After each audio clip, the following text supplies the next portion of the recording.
Hello, everybody. Let's talk about overcoming conditioned reflex. So we need to find out what it is first. So conditioned reflex is a term I've used for years that refers to mental patterns that arise to thwart awakening or thwart clearing. And to show what it is in a physical sort of way, imagine you go to the doctor and you want a physical. The doctor takes a little hammer, pops your knee, and your leg flies up. And let's just say that surprised you, and you don't want that to happen again. So you just decide, well, I'm not going to let that happen again. And the doctor pops your knee, and your leg goes up. And then you take all of the so-called willpower that you have, you take all of that and you make a momentous decision that leg will never fly up that again. The doctor hits your knee and your leg flies up. You can't stop that because you're not doing that. It's just happening. It's just happening. You are not doing it. You can't undo what you're not doing. You can't stop doing what you're not doing, okay? So in thought patterns arise this very same way. When I am trying to show somebody what they are not, whether they're making different what kind of session it is, or even satsang, I'm trying to show somebody what they're not, which is absolutely critical if you're ever going to find out what you are. So I take my hand and I push the big red button that you can't see, but I can, that's on top of your head. And I push that button down, and then that button just shoots out, there's no Fred. And the instant that button is pushed, up from this over here, a conditioned thought pattern arises that says, oh, yes, there is, right? So I press it again. There's no Bob. I don't think I get that. There's no Bob. I kind of get this intellectually, but there's no Bob. I feel like I'm really close. This is what happens, and it'll go on and on and on and on because it can't not. It's a pattern, and patterns don't make decisions. Patterns just happen. This whole human being is a meta pattern. I mean, there's all kinds of patterns going on under here, everything from your circulatory system to amoeba, right, whatever. I can't think of the word. Anyway, the little critters that are inside of you. So the bacteria, that kind of thing. So this conditioned reflex arises, and it will arise, and it does it when I'm trying to wake you up. It goes when I'm trying to show you something new.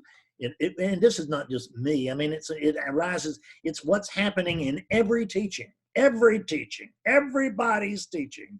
This is the issue, really, is that conditioned reflex comes up. It's a protective reflex there that's really the design behind it, so to speak, if there is one, is simply to protect ego from awakeness. It's to keep awakeness from telling itself the truth. It's to keep awakeness in denial, because fundamentally that's what, quote, not being awake is. You can't really do that, but it can feel like you're not awake. But it feels like you're not awake, but you're not actually. You are awakeness. You're awakeness. So that NESS is you, mean that is you are the capacity by which attention rises and operates. Attention is sort of like your looking tool, and it's always looking out here. Well, now we're using our attention to look for a Fred or a Bob or a Mary. These thought processes, when they arise and they say, there's no Bob, I beg to differ. Now, it just so happens that human beings, when awakeness is operating through human conditioning, then these human beings are set up to believe thought. They're hardwired to believe thought. This scam won't work unless you're believing thought. You can't believe in separation unless you're believing in thought.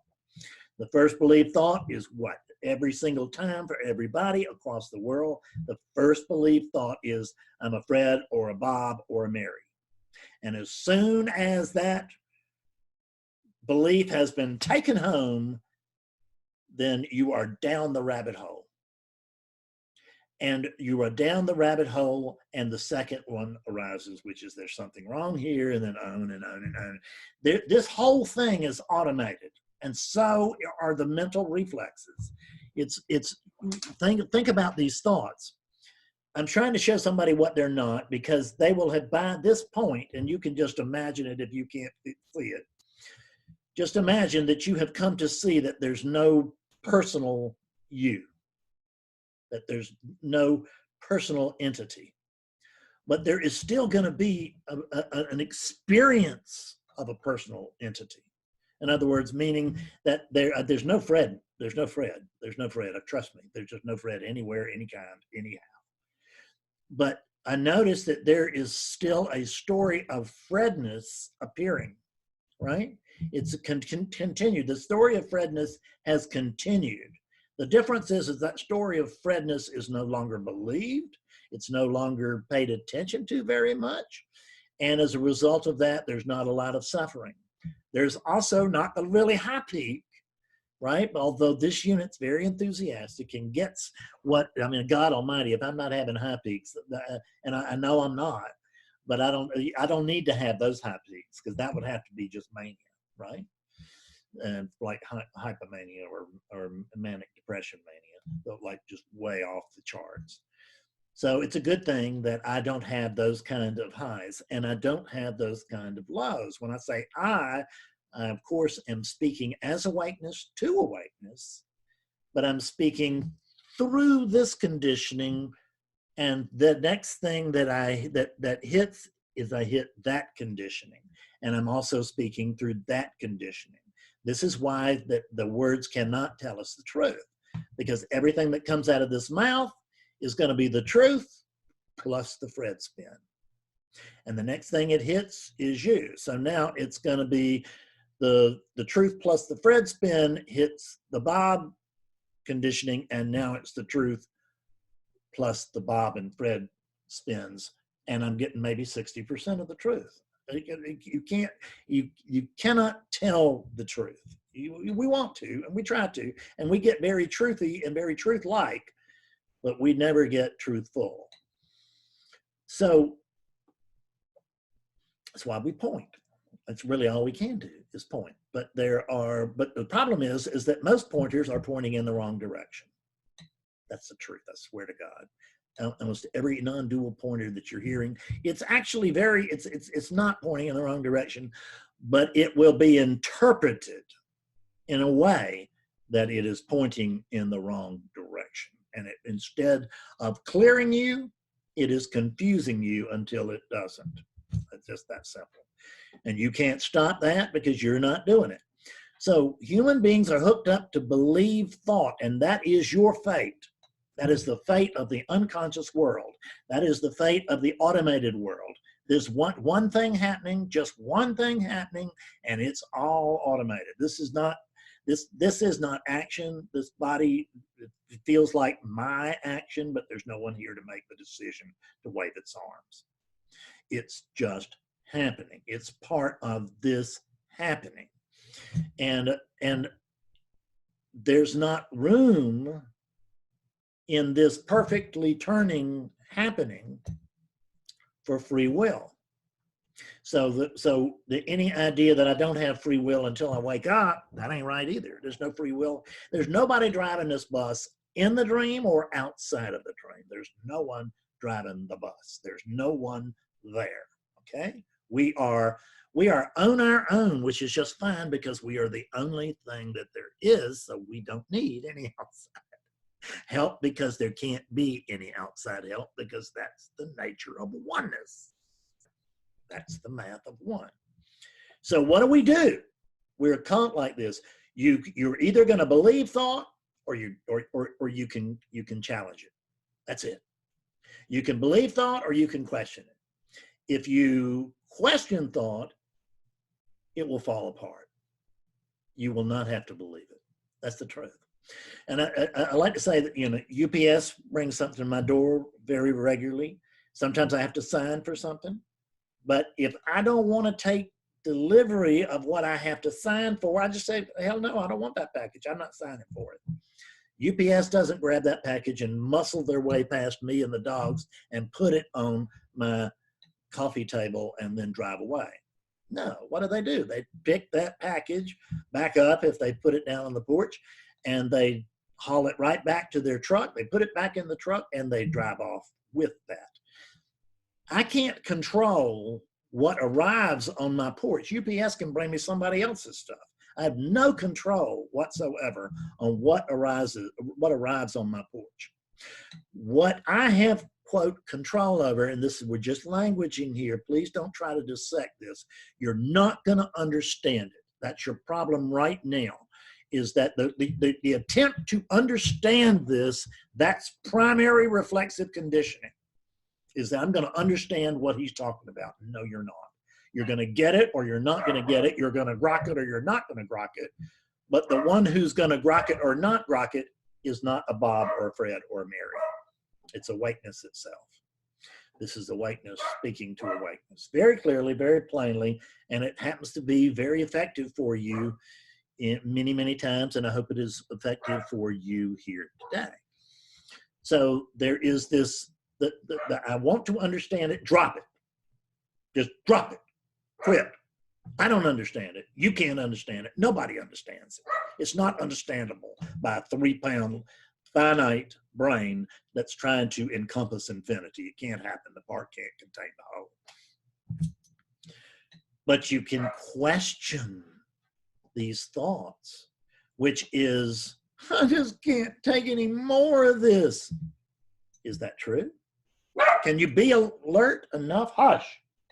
Can you be alert enough to see that?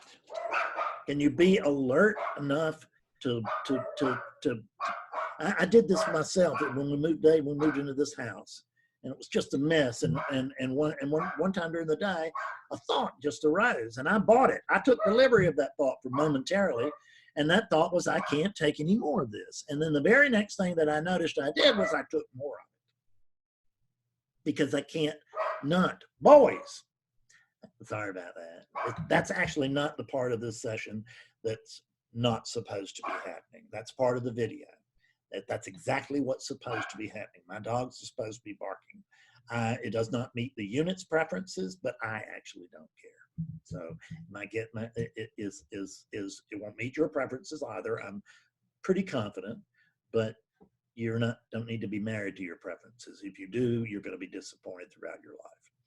So for me, the automated response, because I've done inquiry for so long, the automated response was, who said that? And the whole scam was seen through. That's all it took, was who said that. And because it's known that there's no one here. But I was believing for a moment that I was afraid. See, someone wrote me an email, a client wrote me an email earlier this week, and they were asking for some advice about suffering. And so I wrote them back and I said, I am going to enclose the key to all suffering in this email. And I want you to write down the content of this email, and I want you to put it somewhere safe. And whenever you notice that suffering is starting to arise, you go to that place, you pull out that note, and you read it to yourself out loud. And the sentence that I gave him to read out loud was, I am awakeness believing I'm a Bob. That's it. I am awakeness believing I'm a Bob. That's non-duality in a nutshell. I'm now out of business.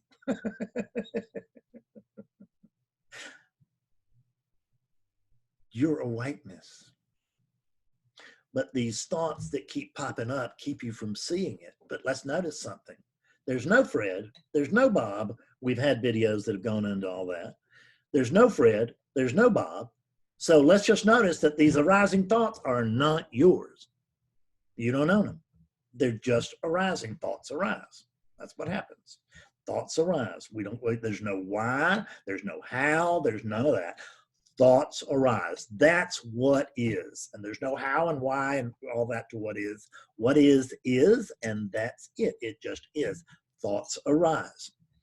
Now, the first thing that because we're awakeness thinking we're a Bob, is we say, oh, that's my thought. And I grab hold of that because that's Bob's thought. And it's an important thought because it's Bob's, and it's true thought because it's Bob's. There's no Bob. So these thoughts are not Bob's. They're not yours. They're not your thoughts. They're just arising thoughts. It's just conditioning. And the conditioning arises to meet new circumstances. And the circumstance was that it felt like I just was going crazy with all these movers and all this construction going on and everything. So that I went into unit overwhelmed very briefly and said, I can't take any more of this. Who said it? Nobody. Nobody said it.